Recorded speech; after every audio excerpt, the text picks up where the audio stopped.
ನಮಸ್ಕಾರ ವೀಕ್ಷಕರೇ, Karnataka CET 2025 verification ಸಂಬಂಧಪಟ್ಟಾಗೆ ನಾನು ನಿಮಗೆ 5 ಮಾಹಿತಿ ಶೇರ್ ಮಾಡಲು ಹೋಗ್ತಾ ಇದ್ದೇನೆ. ಮೊದಲೇ ಮಾಹಿತಿ ಏನಪ್ಪ ಅಂತಂದರೆ, ನೀವು ಆಲ್ರೆಡಿ ಡೌನ್ಲೋಡ್ ಮಾಡ್ಕೊಂಡಿರ್ತಾರೆ ಸ್ಲಿಪ್, ಅದರಲ್ಲಿ ಎಲ್ಲ ಡೀಟೇಲ್ಸ್ನ ಕರೆಕ್ಟಾಗಿ ಚೆಕ್ ಮಾಡ್ಕೊಳ್ಳಿ. ಒಂದು ವೇಳೆ ಕ್ಲೇಮ್ ಮಾಡ್ಕೊಂಡಿರುವಂಥದ್ದು ಎಲಿಜಿಬಲ್ ಆಗಿದ್ದು ನೋವಂತಾಗಿದ್ದರೆ ದಯವಿಟ್ಟು ಅದನ್ನೇನಪ್ಪ ಅಂದರೆ ಸ್ಲಾಟ್ ಮೂಲಕ ನೀವು ಗಮನಕ್ಕೆ ತರಬಹುದು. ಸಂಬಂಧಪಟ್ಟಂಥ ದಾಖಲಾತಿಗಳನ್ನು ಕೊಡು ಅಂತ ಹೇಳ್ತಾರೆ, ಕೊಡ್ಬೋದು. ಹಾಗೆ ಸ್ಲಾಟ್ ಬುಕ್ಕಿಂಗ್ ಮೂಲಕ ನೀವು ಅದಕ್ಕೆ ಯೂಸಲಿ ಸಮಸ್ಯೆಗೆ ಪರಿಹಾರ ದೊರಕುತ್ತೆ. ಓಕೆ, ಒಟ್ಟಾಗಿ ಕರೆಕ್ಟಾಗಿ ಅದನ್ನು ದಯವಿಟ್ಟು ಚೆಕ್ ಮಾಡಿ ಗಮನಕ್ಕೆ ತರಲೇಬೇಕಾಗುತ್ತೆ. ಆಮೇಲೆ ಎರಡನೇದೇನಪ್ಪ ಅಂದರೆ ಸೀಕ್ರೆಟ್ಗೆ ಸಂಬಂಧಪಟ್ಟ ಹಾಗೆ ನಾವು ಮೊದಲೆಲ್ಲ ಸೀಕ್ರೆಟ್ಗೆ ನೋಡ್ತಾ ಇದ್ದೀವಿ. ವೆರಿಫಿಕೇಷನ್ ಸ್ಲಿಪ್ಪಲ್ಲಿ ಈ ವರ್ಷ ಬಹುಶಃ ನನ್ನ ಅನಿಸೋ ಮಟ್ಟಿಗೆ OTP ಎನೇಬಲ್ ಮಾಡಿದಾರೋ, OTP ಆಗಿರ್ಬೋದು ಅಥವಾ ಫೇಸ್ ರಿಕಗ್ನೈಷನ್ ಮೂಲಕ ಈ ಒಂದು ಲಾಗಿನ್ ಎಂಟ್ರಿ ಮಾಡಿರುವ ಕಾರಣದಿಂದಾಗಿ ಐ ಥಿಂಕ್ ವೆರಿಫಿಕೇಷನ್ ಸ್ಲಿಪ್ಪಲ್ಲಿ ಸೀಕ್ರೆಟ್ ಕೀ ಅವಶ್ಯಕತೆ ಬೀಳೋದಿಲ್ಲ ಅಂತ ಅನ್ಕೋತೀನಿ.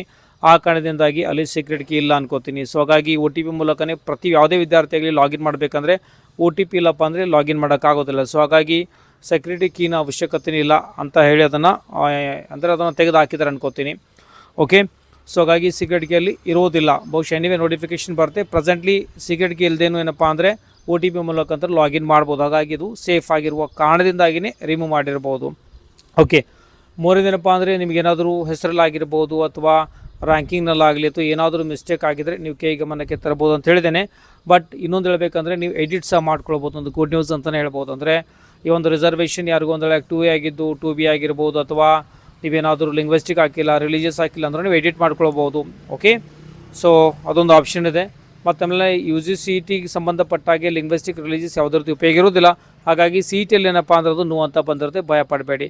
But specially Kannada medium rural ಈ ರೀತಿ ಅಂತ ಮಾಡಿದ್ದು ನೀವು ಎಸ್ ಆಗಿದ್ದರೆ ಅದನ್ನು ನೀವು ಕರೆಕ್ಷನ್ ಮಾಡ್ಕೊಳ್ಬೋದು. ಎಸ್ ಆಗಿದ್ದರೆ ಅಥವಾ ನೀವು ಅದಕ್ಕೆ ಎಲಿಜಿಬಲ್ ಆಗಿಲ್ಲ ಅಂತಂದರೆ ನೀವು ಅದಕ್ಕೆ ಕರೆಕ್ಷನ್ ಮಾಡ್ಕೊಳ್ಬೋದು. ಓಕೆ, ಆ ಒಂದು ಎಡಿಟಿಂಗ್ ಆಪ್ಷನ್ ಕಾಮನ್ಲಿ ಬಿಡ್ತಾರೆ, ದಯವಿಟ್ಟು ವೇಟ್ ಮಾಡಿ.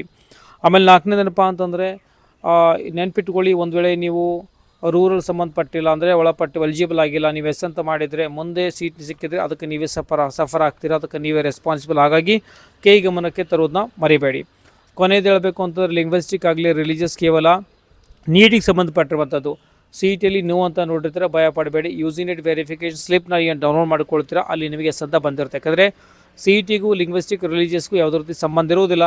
ನೀಟಲ್ಲಿ ಮಾತ್ರ ಲಿಂಗ್ವಿಸ್ಟಿಕ್ ಮತ್ತು ರಿಲಿಜಿಯಸ್ ಯೂಸಲಿ ಒಳಪಡುವಂಥದ್ದು ಅಂದರೆ ಅಲ್ಲಿ ತೋರಿಸ್ತಾರೆ. ಓಕೆ, ಸೊ ಇದರದ್ದು ಅಪ್ಡೇಟ್ ನೀಡ್ತಾ ಇರ್ತೀನಿ. ಚಾನಲ್ಗೆ ಸಬ್ಸ್ಕ್ರೈಬ್ ಮಾಡಿ. ಒಂದು ವೇಳೆ ಮೆಂಬರ್ಶಿಪ್ ಅವಶ್ಯಕತೆ ಇತ್ತು, ಭಾಳ ಮಾಡೋಣ 4 to 5 ಮೆಂಬರ್ಸ್ ಮಾತ್ರ ಇನ್ನೂ ಏನಪ್ಪ ಅಂದರೆ ಬಾಕಿ ಇದೆ. ಇಂಟ್ರೆಸ್ಟ್ ಇದ್ದರೆ ನಮಗೆ ವಾಟ್ಸಪ್ ಮಾಡಿ. ಓಕೆ, ಸೊ ವಿಡಿಯೋದಲ್ಲಿ ಇಷ್ಟೇ. ಮತ್ತೊಂದು ಸಿಗೋಣ ಮುಂದೆ ವಿಡಿಯೋದಲ್ಲಿ. ಟೇಕ್ ಕೇರ್, ಬಾಯ್.